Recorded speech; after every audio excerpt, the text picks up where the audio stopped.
Hello everyone, कैसे हैं आप सब। आई होप आप सब बहुत अच्छे होंगे और आपकी तैयारी बहुत अच्छी चल रही होगी। अगर आप यूपीपीएससी और यूकेपीएससी की तैयारी कर रहे हैं या फिर कोई और स्टेट इंजीनियरिंग सर्विस की तैयारी कर रहे हैं तो आज का ये एपिसोड आपके लिए बहुत ही ज्यादा खास होने वाला है, क्योंकि आज के जो हमारे गेस्ट हैं योगेश जोशी जी, इन्होंने फर्स्ट अटेम्प्ट में ही दोनों ही एग्जाम क्वालिफाई किए थे, यूपीपीएससी एई का और यूकेपीएससी एई का। तो योगेश जोशी जी, आपका बहुत बहुत वेलकम है हमारी इस इंटरव्यू सीरीज में एंड बहुत बहुत थैंक्स है आपका कि आपने अपना टाइम निकाला बच्चों के लिए। Thank you Akash sir, thank you मुझे इस कन्वर्सेशन में शामिल करने के लिए। मुझे बहुत अच्छा लग रहा है आपके चैनल पे आके। इससे पहले भी आपके चैनल पे एक टॉपर का इंटरव्यू देख चुका था, तो काफ़ी उम्मीद है आपके इस इंटरव्यू में वो प्रशांत जी, वो इस समय जैसे उत्तराखंड पीडब्ल्यूडी में है, तो उन्होंने इसरो क्वालिफाई किया था फर्स्ट टाइम। तो मैंने सोचा बच्चों को बहुत ज्यादा अच्छा गाइडेंस मिलेगा, बहुत ज्यादा इंस्पिरेशन मिलेगी उनसे। जी जी जी, काफ़ी अच्छा इंटरव्यू था सर, उसी लिए मैं भी वापस आपके इंटरव्यू पे आया हुआ हूँ। बहुत बहुत धन्यवाद। तो योगेश जी, प्लीज बताइए हमारे बच्चों को अपनी लाइफ के बारे में। तो आकाश सर, मेरा जो बेसिक है, मेरा ओरिजिन है वो मैं अल्मोड़ा से बिलोंग करता हूँ। और फिर उसके मेरी स्कूलिंग जितनी हुई थी वो अल्मोड़ा से ही हुई थी। उसके बाद मैंने फिर बीटेक ये कॉलेज ऑफ टेक्नोलॉजी पन्नगर में ज्वाइन करा। ओके, तो बच्चों को मैं बता दूं, जो पन्नगर कॉलेज है वो बहुत ही ज्यादा प्राइम इंस्टीट्यूट है उत्तराखंड का। तो हमारे टाइम में तो AIEEE सिलेक्शन होता था, आपके टाइम में क्या उसी से? नहीं नहीं, हमारे टाइम में एक्चुअली जो प्रोसेस थी वो थोड़ी चेंज हो गई थी। उस टाइम में IIT जेई जो मेंस होता था उसके जो मार्क्स ऑब्टेन थे उनके थ्रू काउंसलिंग कराते थे और उनसे हमारे एडमिशन उधर होते थे। तो आपकी सिविल इंजीनियरिंग फर्स्ट चॉइस थी या मतलब आपको घर के आसपास रहना था इसलिए आपने वो ले ली? एक्चुअली मुझे सिविल मिलने की कहानी बड़ी मजेदार है। मेरी शुरुआत में जो ब्रांच थी वो इंडस्ट्रियल एंड प्रोडक्शन थी। अच्छा। वो मैकेनिकल की काफी क्लोज ब्रांच होती है। Okay okay. तो जो स्पॉट राउंड होता है मैं उसमें बस यूं ही चला गया था। उस टाइम मेरे माइंड में था नहीं कि एग्जैक्टली कौन सी ब्रांच लेनी होती है या कौन सी अच्छी होती है कौन सी बुरी। तो मैं स्पॉट राउंड में चला गया, वहाँ सिविल मुझे लगा कि भाई ये तो कोर ब्रांच है, काफ़ी सुन रखा है नाम, तो सिविल के लिए ट्राई करते हैं। और मार्क्स अच्छे थे जेई मेंस में, तो उधर पे सिविल मुझे अलॉट हो गई। अच्छा, क्योंकि मेरे साथ भी सेम आपकी जैसी स्टोरी हुई थी। मैं यूपीएस से मैंने बीटेक किया था, तो मेरे को मिली थी नैनो टेक्नोलॉजी। मैं पढ़ाई में बिल्कुल अच्छा नहीं था जी। मेरे को मिली नैनो टेक्नोलॉजी और मैं बहुत खुश था कि मैं नैनो टेक्नोलॉजी करके मैं चले जाऊंगा विदेश। लेकिन मेरे पिताजी ने वहां पे वो थी कि आपकी प्रेफरेंस अगर अपग्रेड करना होगी तो कौन सी लेन जाओगे, तो उन्होंने ऐसी सिविल इंजीनियरिंग डाल दी। तो उसमें मेरी अपग्रेड होगी। मैंने उसमें बहुत मेल डाले थे उन्हें कि सर मेरे को नहीं चाहिए, लेकिन वो वापस हो नहीं पाई।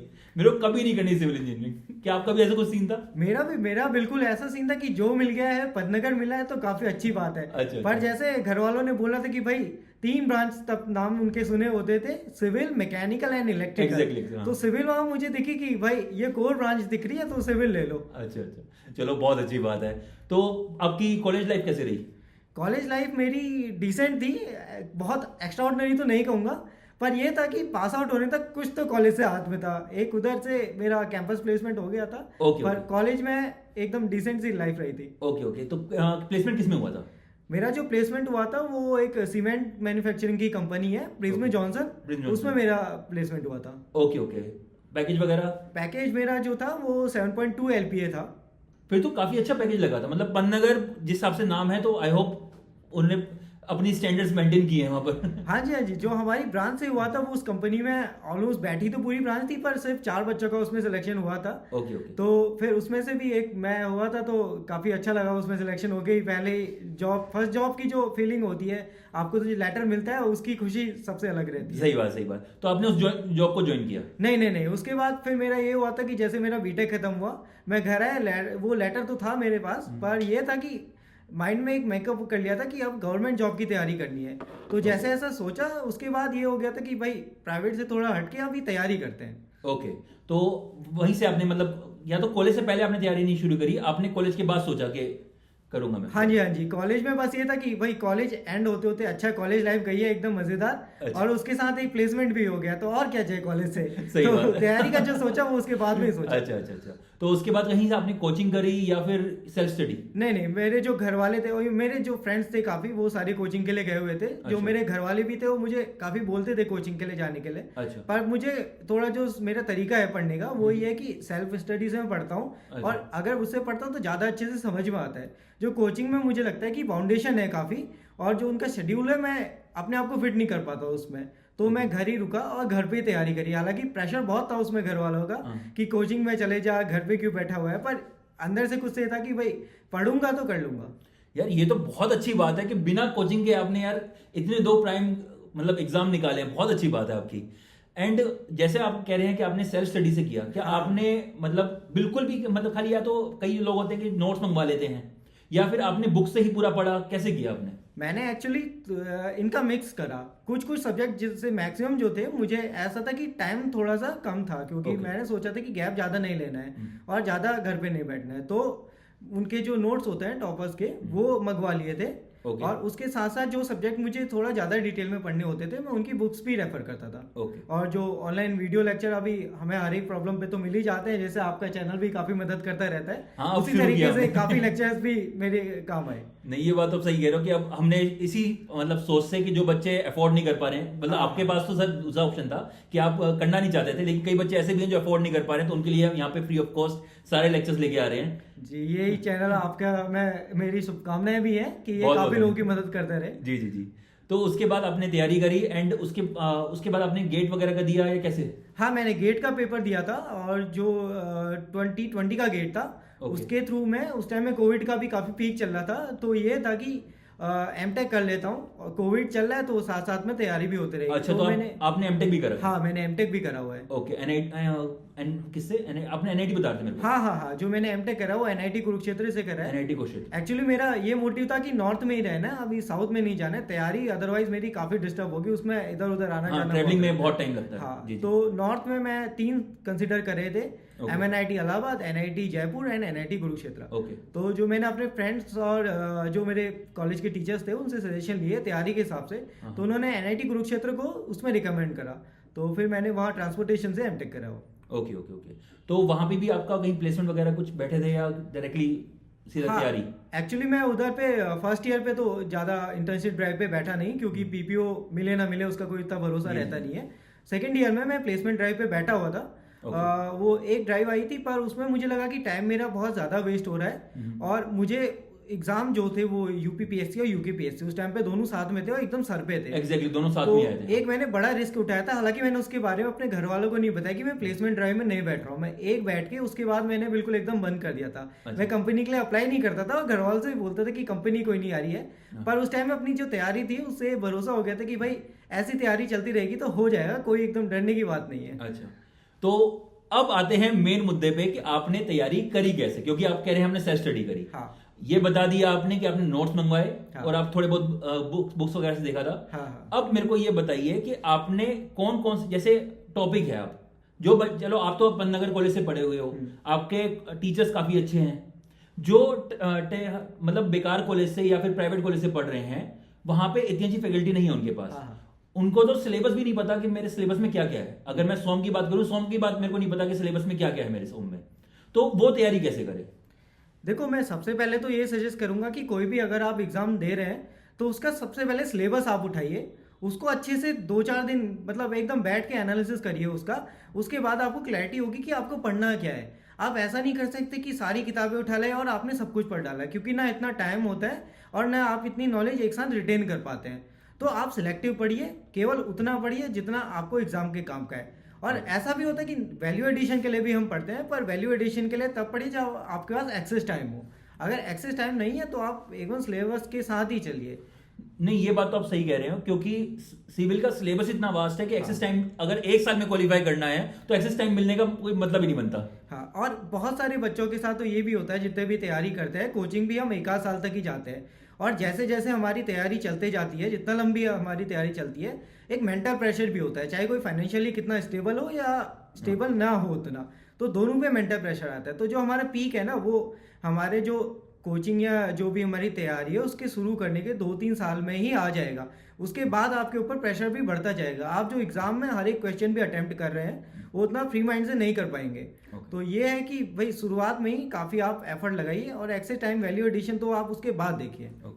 तो अब मुझे फॉर एग्जांपल मैं एक स्टूडेंट हूँ। हाँ जी। बिल्कुल बेकार कॉलेज से पढ़ा हूँ। हाँ, मैंने अपने 12th ढंग से नहीं पढ़ी। हाँ, मेरे को सब कुछ, मैं पढ़ाई में अच्छा नहीं हूँ। हाँ जी। मैं ले आया आपकी तरह नोट्स। हाँ जी। मार्केट से खरीद के, वो है टॉपर्स के नोट्स। मेरे पास बुक्स भी अवेलेबल है। हाँ जी। मेरे पास प्रीवियस ईयर भी अवेलेबल है। हाँ जी। तो मेरी अप्रोच क्या रहेगी अब उस एग्जाम को क्वालिफाई करने के लिए? मैं सबसे पहले क्या करूं? क्या मैं नोट्स को पकड़ूं?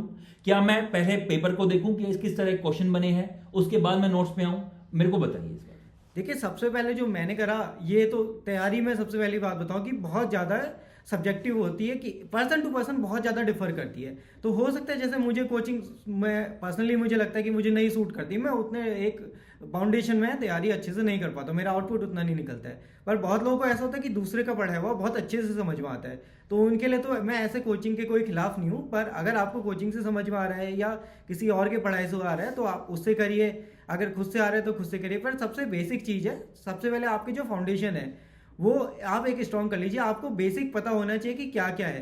आपने अगर एक फाउंडेशन स्ट्रॉन्ग कर ली, सारे सब्जेक्ट मतलब एक उनके जो मेन जितना भी कंटेंट होता है वो पढ़ लिया, उसके बाद जैसे कोई भी एग्जाम होता है उसमें 60% लाने लायक आपने पढ़ लिया, फिर जो एंड में कट ऑफ आपको एच करना रहता है, उसके लिए आप उनके प्रीवियस ईयर पेपर उठाइए, आप देखिए कि क्या क्या सवाल आते हैं, पैटर्न क्या है। फिर आपकी फाउंडेशन स्ट्रांग है, उनके साथ जो वो पर्टिकुलर कितने स्टेट में तो बहुत होता है कि एक एक मार्क्स का आ जाते हैं, इधर यू नो इट और यू डोंट नो इट। ठीक है, फैक्चुअल क्वेश्चंस हाँ, जो फिर उनके लिए आप ये वाले जो प्रीवियस ईयर क्वेश्चन पेपर्स है या मॉक टेस्ट है, ये सब चीज़ें लगा के अपना जो 60 है उसको 70-80% तक खींच सकते हैं। ओके, तो मतलब इन शॉर्ट आप ये कह रहे हैं कि पहले मैं अपने नोट्स को पढूं, हाँ, जो मेरे को टॉपिक नहीं आ रहा वो मैं ऑनलाइन देख लूं उसे, हाँ, जो मेरे को, ताकि मेरा बेस बन जाए, हाँ, उसके बाद मैं अटेम्प्ट करूं मेरे प्रीवियस ईयर। हाँ, बिल्कुल ऐसा ही। ओके, तो अब मैंने प्रीवियस ईयर लगाना शुरू करे, हाँ, अब मेरे को यूपी की तैयारी करनी है। हाँ जी। तो मैं कितने साल के प्रीवियस ईयर लगाऊं?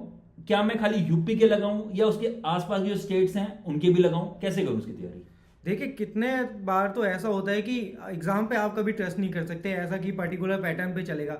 बहुत बार ऐसा होता है कि एक पैटर्न पे चल रहा है और एकदम से बदल जाता है, जैसे इस बार यूपीपीएससी जो पीसीएस का हुआ तो एकदम से ही सिलेबस आ गया। पर आप मोस्टली क्या होता है कि जो प्रीवियस ईयर क्वेश्चन है या उनके आसपास के, अगर आपने एक बार फाउंडेशन स्ट्रॉन्ग कर लिए, फिर प्रीवियस ईयर एनालिसिस करिए वो और उसके एडजेसेंट जितने भी स्टेट्स हैं उनके आसपास के पेपर्स का, और जो उनमें भी टॉपिक आए, जैसे आपका तो एक पर्टिकुलर क्वेश्चन है तो उससे रिलेटेड भी काफ़ी टॉपिक होते हैं जो लिंक टॉपिक होते हैं, आप उनके बारे में पढ़िए। हर एक क्वेश्चन के ना पर्टिकुलर अगर एक नंबर का भी क्वेश्चन है, सिर्फ 4 ऑप्शन वाला फैक्चुअल, पर उसमें भी 4 अलग अलग वर्ड होते हैं तो उनके 4 अलग अलग नोट्स हो सकते हैं कि एक बार इससे आया है, दूसरी बार उससे लिंक करके किसी और से आ जाए, तो इस तरीके से आप भी तैयारी ऐड कर सकते हैं अपने प्रिपरेशन में। ओके, तो कोई स्पेशल बुक्स हैं जो आपने रेफर करी हो जो बच्चों को हेल्प करें कि यार ये कर लो जरूर, इसको मत छोड़ के जाना? वैसे तो यूपीपीएससी एई का इस बार थोड़ा पैटर्न चेंज हो गया है, उन्होंने ईएससी की जो फर्स्ट मतलब प्रीलिम्स में जो पेपर्स क्वेश्चंस आते हैं उनको, जो सब्जेक्ट्स हैं प्रीलिम्स में नॉन टेक्निकल वाले वो इंक्लूड कर लिए इन्होंने। आईसीटी आ गया आपके, मतलब मटेरियल साइंस आ गया, तो इस तरह के बहुत आ गए हैं। लेकिन अगर मैं बात कर रहा हूँ अभी सिर्फ टेक्निकल की, अभी मैं उस पर जा ही नहीं रहा हूँ, अगर सिर्फ टेक्निकल की बात कर रहा हूँ तो मैं कौन कौन सी ऐसी बुक्स हैं जो मेरे को लगानी है?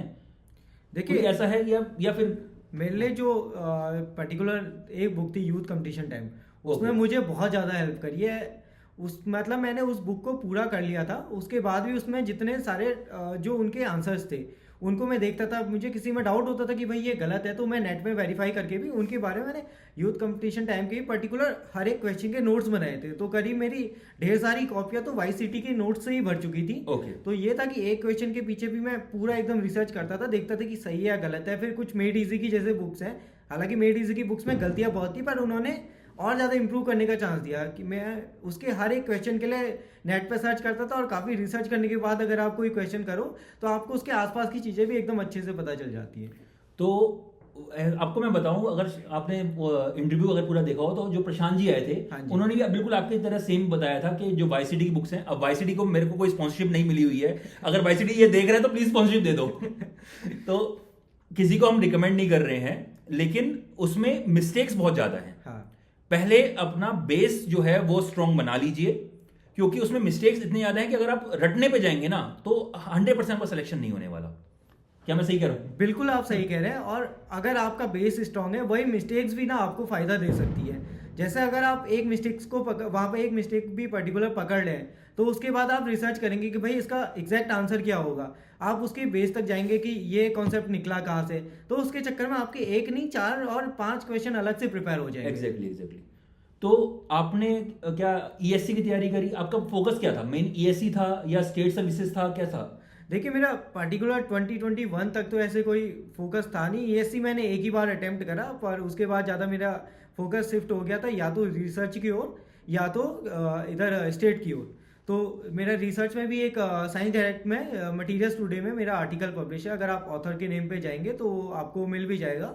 As a first author? हाँ, as a first co author था मैं। उसमें जितना भी कॉन्सेप्ट था वो सारा ही मेरा था, तो कॉन्सेप्ट का क्रेडिट पूरा मेरा। ओके, टॉपिक क्या था सर? टॉपिक था उसका rural road network planning using and colony optimization. तो बेसिकली जो ट्रांसपोर्टेशन प्लानिंग होती है उसमें मैंने आईसीटी और ये जो एंट एल्गोरिदम होती है इनका यूज़ करके एक सॉफ्टवेयर बनाया हुआ था, और उसको जितने भी डेवलपिंग कंट्री हैं और खासकर जो अनडेवलप्ड कंट्रीज हैं उनमें जहाँ फंड का बहुत क्रंच होता है उधर भी काफ़ी प्लानिंग में वो काम आ सकता था। ओके ओके ओके, हाँ जी। तो ये आपका मतलब शिफ्ट बन गया था, या तो मैं रिसर्च में जाना है या फिर गवर्नमेंट। बिल्कुल जो वो भी स्टेट सर्विस में आपको? हाँ जी, वो भी बिल्कुल स्टेट सर्विस। तो आपका फर्स्ट जो सिलेक्शन हुआ वो यूपीपीएससी एई में हुआ? हाँ जी, मेरा पहला सिलेक्शन यूपीपीएससी एई में था। फिर आपकी एज क्या होगी उस समय? 2022 में मैं करीब 23-24 साल का था, तो उस टाइम में मेरा सिलेक्शन हो गया था। अच्छा, मैं वही बताना, मैंने एक क्वेश्चन मैं पता क्यों पूछा, क्योंकि बच्चों को ये बताना चाह रहा हूँ कि हर स्टूडेंट की जर्नी अलग है। जो हमारे पहले आए थे प्रशांत जी, उनकी मतलब स्ट्रगल पीरियड 6 इयर्स का था, आपका स्ट्रगल पीरियड शायद 1 या 2 साल का था। जो मेरा एक मेन ड्रॉप का साल था बीटेक से एमटेक के बीच का, वही एक स्ट्रगल पीरियड था, क्योंकि उसमें ये था कि एक हाथ में मिली हुई जॉब में छोड़ चुका हूँ और अभी आगे क्या होगा एग्जैक्टली कुछ पता नहीं है, कोई एग्जाम निकला नहीं है, न कोई मैं एकेडमिक कोर्स कर रहा हूँ। तो वो एक स्ट्रगल पीरियड में मानता हूँ। एमटेक के बाद तो ये लगने लगा था कि अभी हो जाएगा किसी ना किसी चीज़ में, तो तैयारी पे भी काफ़ी कॉन्फिडेंस आ चुका था, और यूपीपीएससी का उस टाइम पे मेंस भी अच्छे मार्क्स लग रहे थे उसमें कि हो जाएगा। तो सिंपल सा ये क्वेश्चन पूछना यही मतलब था कि अपनी जर्नी को किसी और से कंपेयर मत कीजिए। आपकी जर्नी खुद की जर्नी है, हो सकता है आपका फर्स्ट टाइम में नहीं हुआ, आप उससे मत कंपेयर कीजिए कि अरे उसका हो गया है, क्योंकि आपके बैकग्राउंड, कॉलेज, इन सब में फर्क हो सकता है, आपकी तैयारी में फर्क हो सकता है। क्या मैं सही कह रहा हूं सर? बिल्कुल। अगर आप दूसरे से कंपेयर करने जाएंगे ना तो इतना ज्यादा सोच के आपके ऊपर और प्रेशर रहेगा जी। सबसे बेस्ट ऑप्शन है तैयारी करने का। आप एकदम फ्री माइंड से रहिए और ये मत सोचिए कि आप ये सोच रहे हैं आपको दिन में वो कोई 8 घंटे पढ़ रहा है तो आपको ही 8 घंटे पढ़ना है। जरूरी नहीं आपको 8 घंटे पढ़ने की जरूरत हो सकता है आपका 3-4 घंटे में हो जाता हो। बस जरूरी नहीं कि दूसरा कोई 2-3 घंटे पढ़ रहा है वो बोले कि मैंने पेपर निकाल दिया तो आप भी अगले दिन से 4 घंटे के बाद किताबें बंद कर दे रहे हैं। तो हर किसी का एक अलग अलग तैयारी करने का, पढ़ाई करने का मेथड होता है। जो आपके लिए बेस्ट सूटेड है वो आपको ही खुद से पता है, आप उसे पहचानिए तो आपकी तैयारी सबसे बढ़िया तरीके से होगी। ओके, तो कैसी फीलिंग थी कि यार 23-24 साल का लड़का class B officer, gazetted officer बन गया?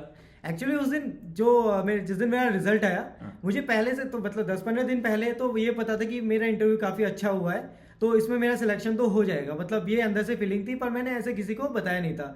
उस दिन मेरे कजिन की भी शादी थी, तो सारे मेरे रिलेटिव आए हुए थे।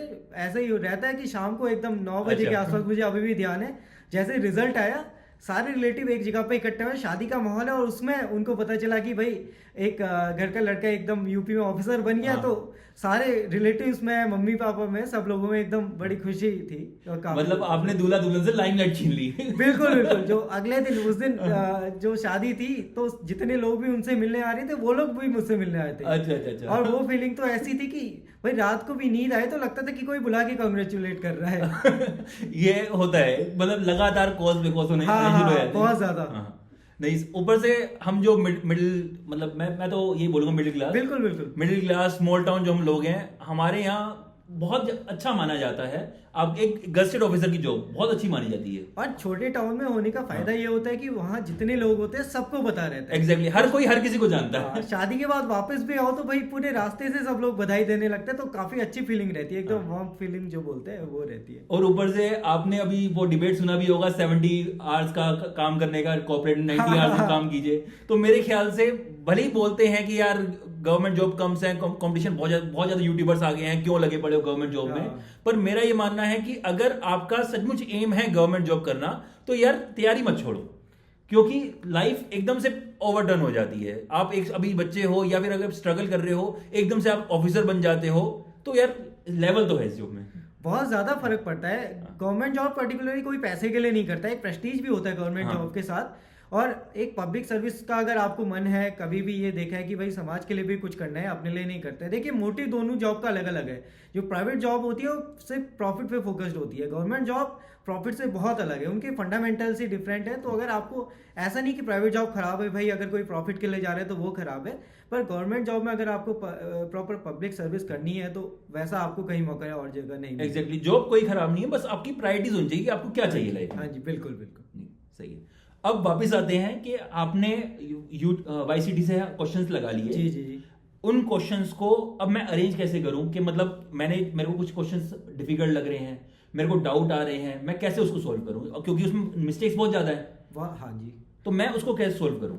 देखिए पर्टिकुलर पहले आप YCT कर रहे हैं, मैंने कितनों से सुना है कि भाई YCT 1 बार कर लो, 2 बार कर लो, 4 बार कर लो, 5 बार कर लो। मुझे ऐसे की जरूरत नहीं लगी, मुझे ये लगा कि एक बार करो, एक बार में। पर मेरा जो ये था कि मैं YCT के साथ नोट्स बनाते हुए चलता था। अच्छा। तो जहाँ पे नोट्स होते थे मेरे, कोई भी चीज़ मैं लिख रहा हूँ तो उसके बारे में फिर 2-3 किताबों से या नेट से मैं अलग अलग जगह रिसर्च भी करता था। और हर एक सब्जेक्ट में खुद से, YCT में शायद सॉर्टिंग भी होती है, एग्जैक्टली मुझे अभी ध्यान नहीं, 3-4 साल हो गए हैं। तो हर एक सब्जेक्ट की अलग अलग कॉपी बना रखी थी, उसमें मैं देखता था और उसके बारे में लिखता था। तो इस तरीके से मेरे जो YCT के नोट्स थे वो सब्जेक्ट वाइज भी अरेंज हो गए और मुझे YCT दोबारा करने की भी ज़रूरत नहीं पड़ी, क्योंकि उनके एक शॉर्ट नोट्स बन गए।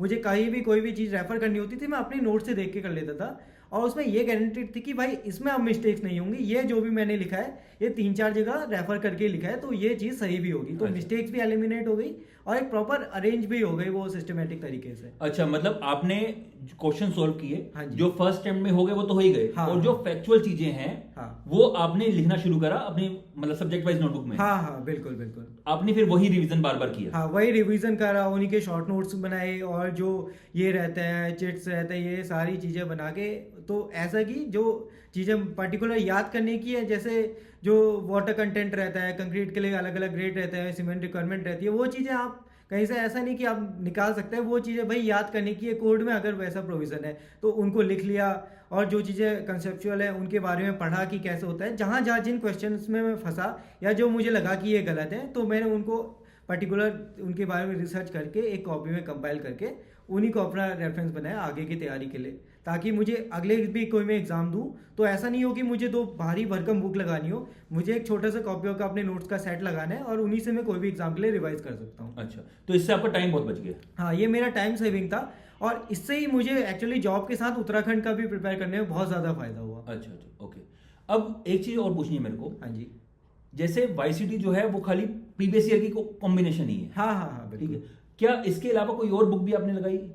नहीं, मैंने जो लगाई वो या तो YCT या तो मेड इजी, ये तो प्रीवियस ईयर की हाँ, होती है। previous year। पर पर्टिकुलर जैसे मुझे किसी सब्जेक्ट में लगता था, जैसे स्टील स्ट्रक्चर्स में था, हाँ। तो मुझे लगता था कि नहीं यार ये सब्जेक्ट मुझे उतना अच्छे से नहीं आता है, तो मैंने उसके लिए पर्टिकुलर बुक्स भी खरीदी। एक ऑक्सफोर्ड पब्लिकेशन की थी, मुझे एग्जैक्टली अभी नाम ध्यान नहीं, पर मैंने वो बुक्स भी जो पर्टिकुलर मेरे कंसर्न टॉपिक है उनके साथ ही लगाई। ये नहीं कि मेरे एग्जाम में नहीं आने वाला है तो इसे नहीं देख रहा हूँ, अगर टॉपिक ही समझ में नहीं आ रहा है तो फंडामेंटल्स क्लियर होना सबसे ज्यादा। ऑक्सफोर्ड पब्लिकेशन की आपकी क्वेश्चंस की बुक थी या फिर वो नहीं, सुब्रमण्यन मेरे ख्याल से? हाँ हाँ हाँ, वो थ्योरी की बुक है। हाँ जी हाँ जी। तो थ्योरी मैंने उनके लिए लगाई कि अगर कहीं बाहर से भी आए तो ऐसा ना लगे कि मुझे पता ही नहीं है, उनके बारे में कोई क्लू ही नहीं है, तो कोई उनसे क्लूलेस न रहूं। ओके, नहीं मेरा कहने का मतलब है कि क्वेश्चंस आपने खाली यही लगाए उसके YCT और मेडिजी के प्रीवियस ईयर, या फिर जैसे गुप्ता एंड गुप्ता है या फिर कोई और बुक आ रही है क्या, वो भी आपने? नहीं, मैंने बुक्स नहीं लगाई, पर मैंने टेस्ट सीरीज दी। टेक्स्ट बुक की जो टेस्ट सीरीज आती है वो कुछ टेस्ट सीरीज अटेम्प्ट करी, और कुछ मेड इजी की भी टेस्ट सीरीज मैंने ली थी तो वो भी अटेम्प्ट करी।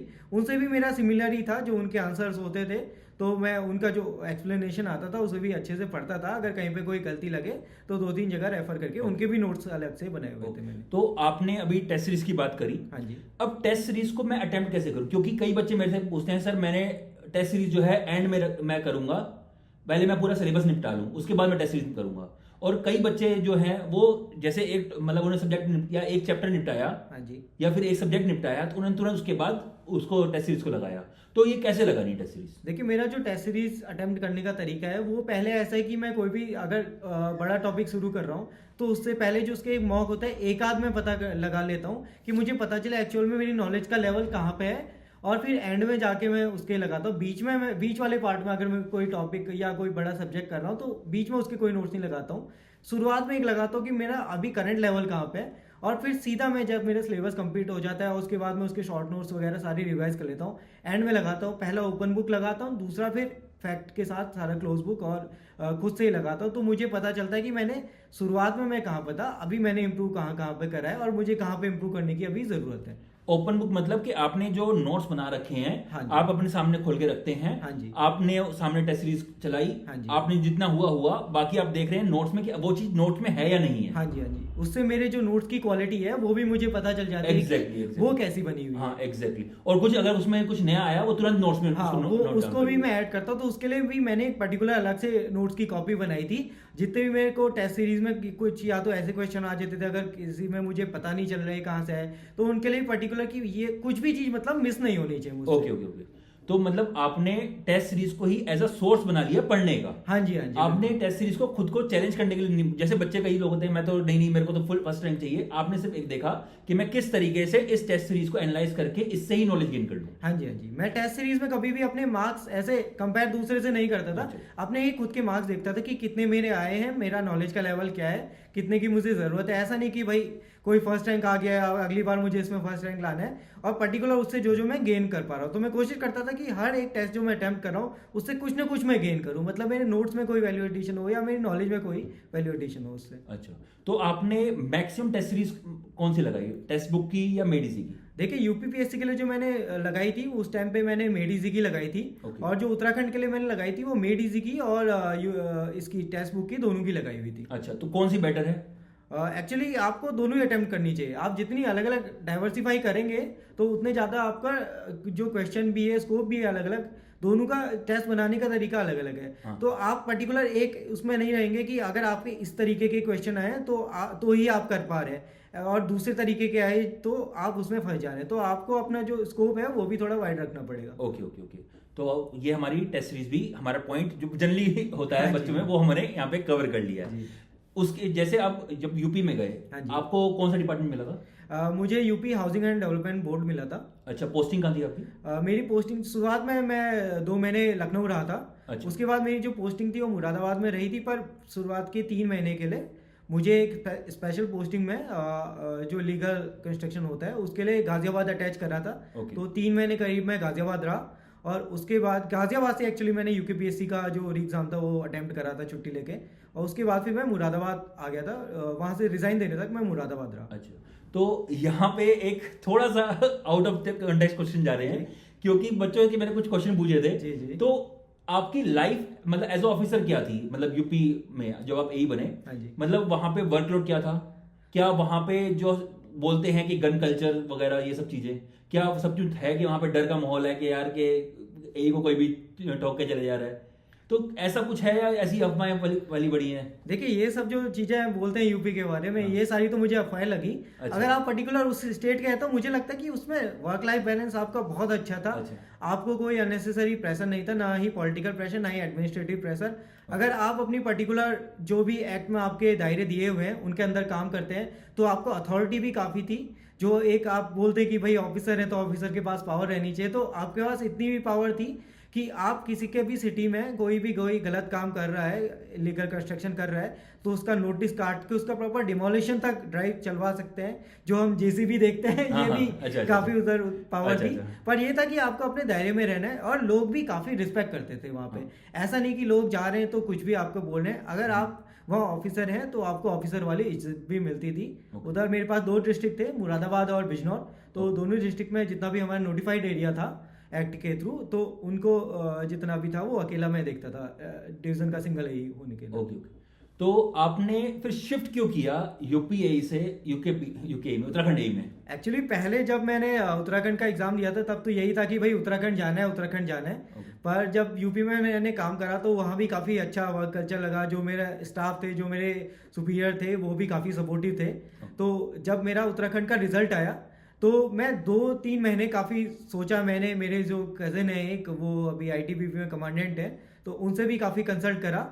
तो पहले यही था कि छोड़ना है या नहीं छोड़ना है। एंड में जब डिसीजन लिया कि भाई होम स्टेट है मेरा, और होम स्टेट में जाने का मौका बार बार नहीं मिलता है, तो ऊपर से पीडब्ल्यूडी भी है, एक नाम काफी अच्छा है पीडब्ल्यूडी का। हाँ। तो फिर मैंने ज्यादा सोचा नहीं और एकदम रिजाइन दे दिया। उसके बाद कभी सोचा नहीं कि वो सही कर रहा है या गलत कर अच्छा रहा है। अच्छा अच्छा ओके। नहीं मेरे हिसाब से तो बहुत सही है, क्योंकि अपने आप होम स्टेट में आ गए हैं। जी जी जी, कभी ना कभी जहाँ घर आपका है वहां पे आपको पोस्टिंग मिल जाएगी। बिल्कुल बिल्कुल। हाँ, तो मेरे ख्याल से तो बहुत सही है। जी जी।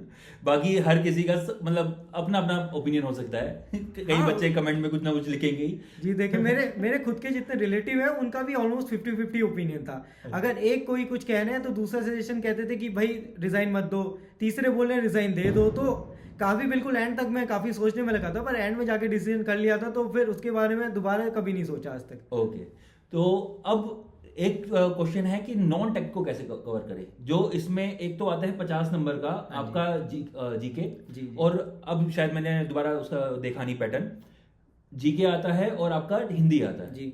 उसको कैसे कवर करें? जी देखिए, हिंदी के लिए तो वैसे मैं हिंदी बोर्ड से पढ़ा हुआ हूँ, तो थोड़ा बहुत हिंदी का बैकग्राउंड ठीक ठाक था। पर उसको जो इम्प्रूव करने के लिए प्रॉपर जो ग्रामर होती है, उसके लिए मैंने आदित्य पब्लिकेशन की एक बुक लगाई थी। तो उत्तराखंड का जो पहला एग्ज़ाम कैंसिल हो गया था, उसमें मेरे अराउंड 90 के आसपास हिंदी में ही नंबर बन रहे थे। तो उस बुक को मैंने प्रॉपर एनालिसिस करा था, उसके सारे नोट्स वोट्स बनाए हुए थे। तो सेकंड बार में मेरी हिंदी में काफ़ी उससे हेल्प मिली। और जो जीके था वो तो ऐसा था कि बहुत वास्ट सिलेबस है, और अगर आप जीके में ज़्यादा टाइम दे देंगे तो आपका टेक्निकल कम कवर हो पाएगा। तो मैंने एक थोड़ा सा गैम्बल करा था कि जीके में साथ में करता रहूँगा। मैंने दिन का करीब 1 या 2 घंटा जीके के लिए अलॉट कर दिया था कि डेली इतना पढ़ना है, कभी यूट्यूब की मदद से, कभी कोई अलग अलग बुक्स की मदद से। पर ये था कि जितना आ गया उतना सही, और एक मिनिमम तो आपको आता ही है। तो उस हिसाब से मैंने जीके अटेम्प्ट करी थी। और उत्तराखंड में एक इंग्लिश एक्स्ट्रा थी, उसके लिए भी मैंने एक पर्टिकुलर बुक ही यूज़ करी थी। और थोड़ा बहुत इंग्लिश का गट स्पेलिंग पे भी काफ़ी आप अटेम्प्ट करते हैं, तो वैसे भी करे हुए थे। अब मुझ जैसा बंदा जिसकी जीके 0 है, जी जी। क्या वो छोड़ के जा सकता है? क्या नहीं रिस्क ले सकते हैं? नहीं नहीं, अगर आपको करना है तो आपको प्रॉपर एक दिन का टाइम कुछ ना कुछ तो आपको अलॉट करना पड़ेगा। आप ऐसा नहीं कि कोई सब्जेक्ट एक कंप्लीट छोड़ दें और ये उम्मीद करें कि आपका इस एग्जाम में हो जाएगा। तो हर सब्जेक्ट को आपको टाइम तो देना है। देखिए, आपको हिंदी को देना है, हिंदी का मैंने सिलेबस रखा था। मैं क्या करता था कि दिन की स्लॉटिंग कर देता था कि सुबह भाई मेरे इतने से इतने घंटे इस सब्जेक्ट के लिए जो टेक्निकल नेचर का होगा, उसके बाद थोड़ा माइंड को अलग करना है तो मैं जीके का रख दूंगा। और जहाँ शाम को मेरे को हल्का सा वो रहता है कि थोड़ी लेजीनेस आती है, तो हिंदी है कि हिंदी में पढ़ने में थोड़ा सहज रहता है, कंफर्टेबल रहते हैं। तो हिंदी को मैंने शाम का सेशन दिया था, और रात को ये था कि रात को मैं टेक्निकल वापस से एक और दूसरा सब्जेक्ट करता था, और सोने से पहले टेस्ट सीरीज कर देता था। लेकिन मैं सोता टाइम से था, 10:30 के बाद मुझे ध्यान नहीं कि कभी मैं उठा हूँ। बहुत रेयर चांसेस होते थे कि मैं 10:30 के बाद उठता था। और जब एनआईटी में भी था तो काफ़ी मैं सुबह भी जिम जाता था और शाम को भी क्रिकेट खेलता था। तो ऐसा नहीं कि भाई आप पढ़ाई में लगे हुए हैं, आपने अपना फिजिकल हेल्थ एकदम खराब छोड़ दी है। तो आपको फिजिकली मेंटली दोनों फिट रहना है, तभी जाके आप एग्जाम अच्छे तरीके से दे पाएंगे, मेरे मानने। तो ये तो बहुत अच्छा आपने बोला है कि क्योंकि मेंटली प्रेशर काफी ज्यादा है इसमें। तो कभी सेल्फ डाउट भी आया आपके ऊपर कि यार नहीं, क्या पता यार इतने सारे कंपटीशन है यार, पता नहीं होगा नहीं होगा, होगा तो मैं कितनी रैंक आएगी, नहीं होगा तो मैं क्या करूँ, ऐसा कभी हुआ आपके साथ? देखिए, ऐसा शुरुआत में जब तैयारी कर रहा था तब तो लगता था, पर एक बार एमटेक हो गया तो एमटेक में जैसे एडमिशन हुआ, फिर धीरे धीरे वहाँ से एक स्टेबिलिटी आनी शुरू हुई। एक तो ये होता है कि आपके हाथ में एक स्कॉलरशिप भी आ जाती है, और ये रहता है कि भाई आगे रिसर्च में भी जा सकते हैं। तो और जैसे तैयारी आपकी होती रही, तैयारी का लेवल अच्छा होता रहा, तो सेल्फ डाउट भी खुद से कम होते रहे। मुझे सेल्फ डाउट कम होता था, मेरे घर वालों को कभी कभी हो जाता था। उन्हें ये लगता था कि भाई 3-4 घंटे पढ़ रहा हूँ, फिर दिन भर घूमता रहता हूँ। तो तैयारी करने वाले तो जितने हमारी एक इमेज बनी रहती है कि 8 सुबह जाते हैं लाइब्रेरी और सीधे शाम को ही वापस आते हैं, फिर रात को भी आके पढ़ते रहते हैं, रात को 1-1, 2-2 बजे तक। तो मेरा ऐसा नहीं था, बस दिन में पढ़ता था, जितने में माइंड को ये लगता था कि भाई हो गया आज का, तो उतने पे ही किताब बंद कर देता था। तो आप टारगेट बना के चलते थे कि मेरे को आज इतना कवर करना है? हाँ जी। और कितने दिन ऐसा भी हो जाते थे कि मेरा टारगेट है इतना कवर करना है, पर उस दिन आप मेंटली कितने दिन आपके ऐसे होते कि आप पढ़ें लेकिन आपकी खाली किताब खुली रहती है, दिमाग बंद होता है। तो उस दिन मैं किताब भी बंद कर देता था और अपने आप को एकदम टाइम देता था कि माइंड रिफ्रेश हो सके नेक्स्ट डे के लिए। ओके, तो जो सेल्फ डाउट कभी आपके पास, जैसे आपने बताया कि मेरे पास आए थे, तो उसका निस्तारण क्या था? मतलब आप क्या फैमिली से बात करते थे, कैसे करते? जो स्टार्टिंग फेज का आपका बताया आपने। देखिए, स्टार्टिंग फेज में सेल्फ डाउट आए थे, पर उसका निस्तारण यही था कि तैयारी का लेवल थोड़ा और अच्छा करो। जो मेरी सबसे इंटेंस तैयारी होगी, इवन वो जो मैं आपको फाउंडेशन की अपनी बात करता हूँ, तो वही मेरे नोट्स पढ़ने का टाइम था, जितने भी मैं हर सब्जेक्ट को अच्छे से कर रहा था।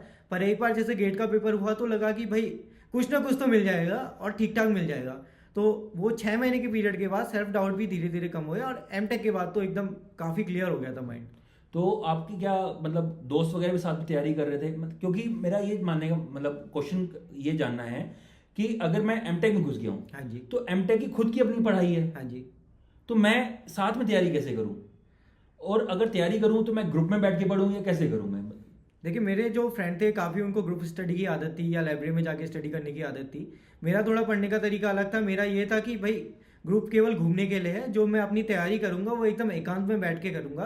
तो मेरे जब फ्रेंड लाइब्रेरी में जाते थे एमटेक में, मैं एकदम रूम पे रह के सुबह से शाम तक पढ़ते रहता था। और एमटेक के साथ तैयारी इसलिए हो पाई क्योंकि जो फाइनल ईयर हमारी थीसिस होती है उसको मैंने थोड़ा सा अर्ली उसके लिए भी एक टाइम स्लॉट अलॉट करके, जो मेरा लीस्ट प्रोडक्टिव टाइम था जैसे खाना खाने के बाद का इस टाइम में, वो वाले थीसिस के सब्जेक्ट रख के अपना थीसिस थोड़ा पहले कंप्लीट कर ली थी। और मेरे जो गाइड रहते हैं उनसे भी मैंने रिक्वेस्ट करी, उनको भी बताया कि मैं प्रिपेयर कर रहा हूँ, मेरा मेन मोटिव यही है। तो उन्होंने मेरी काफ़ी हेल्प करी। उन्होंने यही थोड़ी रिलैक्सेशन दी कि पर मंथ मुझे रिपोर्ट नहीं देनी है, ये नहीं करना है। बस ये था कि थीसिस मेरी टाइम पे हो जाएगी, अगर उन्हें ये अश्योरेंस है तो बाकी सारा मैं एकदम फ्री था तैयारी करने के लिए। अच्छा, मतलब आपको वहां पे सफिशिएंट टाइम मिल गया था जी जी एमटेक में जी कि आप अपना क्या एमटेक, क्योंकि मैंने किया नहीं है जी जी तो मेरे को ये जानना है कि एमटेक में क्या फर्स्ट ईयर में तो मेरे को पता है क्लासेस होती हैं जी आपकी हाँ होती जी, है, हाँ जी। उसकी सेकंड ईयर में क्या क्लासेस होती हैं? नहीं, सेकेंड ईयर में क्लासेस तो आपकी नहीं होती हैं, पर आपको थीसिस करनी होती है। और थीसिस ऐसा रहता है कि एक अच्छे इंस्टीट्यूशन से जा रही है तो आप कुछ भी करके नहीं दे सकते हैं।